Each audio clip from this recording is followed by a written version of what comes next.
Hello friends, welcome to ஆரோக்கிய சமையல். நம்ம இன்றைக்கி வந்து பச்சை பயிரை வச்சு நல்ல மொறுமொறுன்னு ஒரு டீ டைம் ஸ்நாக்ஸ் ரெசிபி தான் பண்ண போகிறோம். வாங்க எப்படி செய்யலான்னு பார்க்கலாம். ஒரு கப் வந்து பச்சை பயிர் வந்து நான் ஒரு 3 மணி நேரம் ஊற வச்சுருக்கேன். இது பார்த்திங்கன்னா பாதி உடச்ச பயிர் தான் எடுத்திருக்கேன். நீங்கள் முழு பயிர் இருந்தாலும் அது கூட எடுத்துக்கலாம். இப்போ இது வந்து நல்லா ஊறிடுச்சு. இதில் வந்து தொழிலாம் அப்படியே இருக்கட்டும், எதுவுமே வந்து வேஸ்ட் பண்ணாண்டா.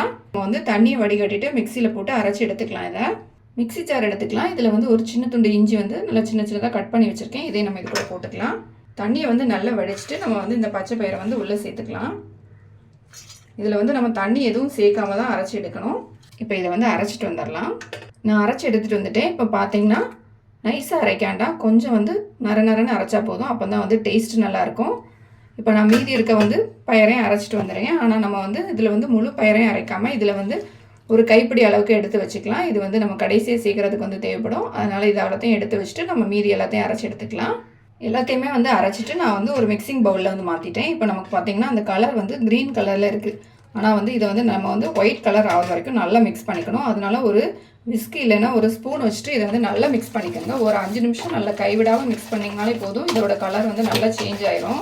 இப்போ பார்த்திங்கன்னா நம்ம வந்து மிக்ஸ் பண்ண பிறகு பார்த்திங்கன்னா இது கலர் வந்து லைட்டாக சேஞ்ச் ஆகிருக்கு. நம்ம வந்து கொஞ்சம் தான் மாவு போட்டு அரைச்ச மாதிரி இருந்துச்சு. ஆனால் வந்து இந்த மாதிரி நல்லா மிக்ஸ் பண்ணி எடுக்கும்போது மாவு வந்து நல்லா சாஃப்டாக இருக்கும். நம்மளோட ஸ்நாக்ஸ் வந்து சாப்பிட்றதுக்கு வந்து நல்லா பந்து போல் இருக்கும். இப்போ வந்து நல்லா மிக்ஸ் பண்ண பிறகு பார்த்திங்கன்னா மாவு வந்து நமக்கு சூப்பராக ரெடி ஆகிடுச்சு. நம்ம இதை வந்து இப்போ எடுத்து வச்சிடலாம். நம்ம மிக்ஸ் பண்ணி வச்சுருந்த மாவு கூட சேர்க்கறதுக்காண்டி ஒரு ஸ்பெஷல் மசாலா ஒன்று ரெடி பண்ண போகிறோம். ஸ்டவ் ஆன் பண்ணிவிட்டு ஒரு பேன் வச்சுக்கலாம். இது வந்து சூடான பிறகு 1 ஸ்பூன் அளவுக்கு மிளகு எடுத்திருக்கேன். இதை நம்ம இதில் போட்டுக்கலாம். 1 ஸ்பூன் ஜீரகம் போட்டுக்கலாம். 2 ஸ்பூன் அளவுக்கு தனியா எடுத்திருக்கேன். இதையும் நம்ம இது கூட போட்டுக்கலாம். 2 ஸ்பூன் சோம்பு எடுத்திருக்கேன். இதையும் நம்ம இதில் போட்டுடலாம். ஸ்டவ்வை வந்து நல்ல மீடியமான ஃப்ளேமில் வச்சுட்டு இதை வந்து நல்லா வறுத்து எடுத்துக்கலாம். நம்ம வந்து வறுத்து சேர்க்கும் போது வாசனை வந்து ரொம்ப நல்லாயிருக்கும், டேஸ்ட்டும் சூப்பராக இருக்கும். நம்ம அப்படியே வறுக்காமல் கூட இதை வந்து அரைச்சி சேர்த்துக்கலாம். ஆனால் வறுத்து சேர்க்கும் போது டேஸ்ட் வந்து ரொம்ப நல்லாயிருக்கும். எல்லாமே நல்லா வறுபட்டுடுச்சு. நல்லா வாசனை வர ஆரம்பிச்சோன்னா நம்ம ஸ்டவ் ஆஃப் பண்ணிவிட்டு இதை வந்து நல்லா ஆற வச்சுட்டு அப்புறமா மிக்சியில் போட்டு நம்ம பொடி பண்ணி எடுத்துக்கலாம். நான் ஆறின பிறகு இந்த மசாலா வந்து மிக்சியில் போட்டு அரைச்சி எடுத்துட்டேன். இது வந்து நல்லா நைஸாக அரைக்காட்டாம், கொஞ்சம் வந்து நரன்னு அரைக்கணும். ஏன்னா நம்ம சாப்பிடும்போது இது வந்து லைட்டாக வாயில் கடிப்படும் போது தான் டேஸ்ட் வந்து ரொம்ப நல்லாயிருக்கும். நம்ம ரெடி பண்ணி வச்சுருந்த மாவு எடுத்துக்கலாம். மாவு பார்த்திங்கன்னா பார்க்குறதுக்கே எவ்வளோ சாஃப்டாக இருக்குது பாருங்கள். நம்ம பேக்கிங் சோடா சேர்க்காமே நம்ம மாவு வந்து நல்லா சாஃப்டாக ஆகிடுச்சு. இப்போ இதில் வந்து நம்ம எல்லாத்தையும் சேர்த்துக்கலாம். ஒரு உருளைக்கிழங்கு வந்து நல்லா துருவி வச்சுருக்கேன். இதை வந்து நம்ம இதில் போட்டுக்கலாம். 2 பச்சை மிளகாய் வந்து பொடியாக கட் பண்ணி வச்சுருக்கேன். இதையும் நம்ம இது கூட போட்டுக்கலாம். கொஞ்சமாக கருவேப்பிலை கட் பண்ணி வச்சுருக்கேன். அதையும் நம்ம போட்டுடலாம். ஒரு மீடியம் சைஸ் பெரிய வெங்காயம் வந்து நீளமாக கட் பண்ணி வச்சுருக்கேன். இதை வந்து கொஞ்சம் மெல்லிசாவே கட் பண்ணி எடுத்துக்கலாம். அதே மாதிரி நீளமாகவே கட் பண்ணி சேர்த்துக்கோங்க. அப்போ தான் நல்லாயிருக்கும். நம்ம அரைக்காமல் ஊற வச்சுருந்த பச்சை பயிரை எடுத்து வச்சுருந்தோம்ல, அதையும் வந்து இது கூட சேர்த்துக்கலாம்.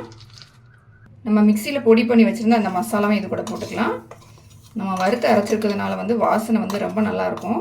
ஒரு சின்ன ஸ்பூன் அளவுக்கு காஷ்மீரி மிளகாத்தூள் எடுத்திருக்கேன். இதை நம்ம இது கூட போட்டுக்கலாம். நம்ம காரத்துக்கு வந்து இதில் பச்சை மிளகா, மிளகு எல்லாம் சேர்த்துருக்கோம். இது கொஞ்சமாக கலருக்கு வேண்டி நான் காஷ்மீரி மிளகாத்தூள் போட்டிருக்கேன். தேவையான உப்பு சேர்த்துக்கலாம். கொஞ்சமாக பெருங்காயத்தூள் சேர்த்துக்கலாம். இது எல்லாத்தையுமே வந்து நம்ம கை வச்சு இப்போ நல்லா மிக்ஸ் பண்ணிடலாம். உருளைக்கிழங்கு மட்டும் நம்ம ஸ்நாக்ஸ் வந்து உடனே பண்ணும்போது சேர்த்துக்கலாம். இல்லைன்னா வந்து நம்ம ரொம்ப நேரம் மிக்ஸ் பண்ணி வைக்கும்போது அதுலேருந்து தண்ணி விடும்போது நமக்கு வந்து மாவு கொஞ்சம் தண்ணி ஆகிடும். அதனால் நீங்கள் எப்போ பண்ணுறீங்களோ அப்போ மட்டும் உருளைக்கிழங்கும் வெங்காயமும் சேர்த்துக்கோங்க. எல்லாத்தையும் வந்து நல்லா மிக்ஸ் பண்ணிக்கிட்டேன். மிக்ஸ் பண்ண பிறகு பார்த்தீங்கன்னா மாவு பார்த்தீங்கன்னா நமக்கு இந்த அளவுக்கு தான் இருக்குது. இதுதான் நமக்கு வந்து கரெக்டான கன்சிஸ்டன்சி. நம்ம ஆயிலில் போட்டு ஃப்ரை பண்ணுறதுக்கு அப்போ தான் வந்து நமக்கு ஈஸியாக இருக்கும். அதனால் தண்ணி சேர்க்காம அரைச்சிக்கோங்க. உருளைக்கிழங்கும் வெங்காயமும் நம்ம எப்போ பண்ணுறோமோ அந்த டைமில் வந்து சேர்த்துக்கோங்க.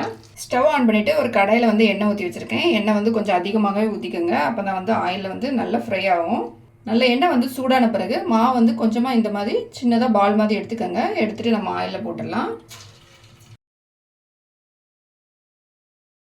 பச்சை பயிறு பிடிக்காதவங்க கூட இந்த மாதிரி செஞ்சு கொடுக்கும்போது ரொம்ப விரும்பி சாப்பிடுவாங்க. நல்ல ஈவினிங் டைமில் ஒரு டீ போட்டுட்டு இந்த மாதிரி ஸ்நாக்ஸ் செஞ்சு கொடுத்து பாருங்கள். ரொம்ப டேஸ்ட்டாகவும் இருக்கும், ரொம்ப விரும்பியும் சாப்பிடுவாங்க. ரொம்ப ஹெல்த்தியான ஸ்நாக்ஸ் சாப்பிட்ட மாதிரியும் இருக்கும்.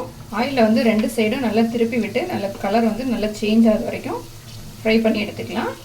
ஆயில் சூடான பிறகு மீடியமான ஃப்ளேமில் வச்சுட்டே நம்ம ரெடி பண்ணிக்கலாம். அப்போ தான் வந்து உள் பக்கம்லாம் நல்லா வெந்து வரும். இல்லைன்னா சீக்கிரம் கலர் வந்து மேலே சேஞ்ச் ஆகிரும், தவிர உள்ளாடி வேகாமல் இருக்கும். அதனால் மீடியமான ஃப்ளேமில் வச்சுட்டே நம்ம ரெடி பண்ணிக்கலாம்.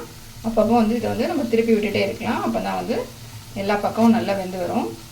நம்மளோட ஸ்நாக்ஸ் வந்து ரெடி ஆகிடுச்சு. பார்த்திங்கன்னா இப்போ வந்து நல்லா கலர் சேஞ்ச் ஆகிடுச்சு. இப்போ நம்ம வந்து எல்லாத்தையும் எடுத்துடலாம்.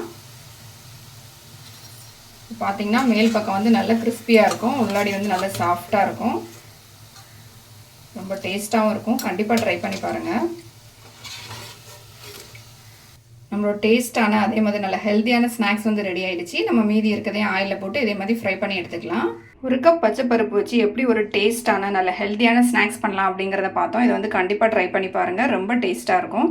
இந்த வீடியோ உங்களுக்கு பிடிச்சிருந்தா லைக் பண்ணுங்கள், ஷேர் பண்ணுங்கள். மறக்காமல் என்னோட சேனலை சப்ஸ்கிரைப் பண்ணுங்கள்.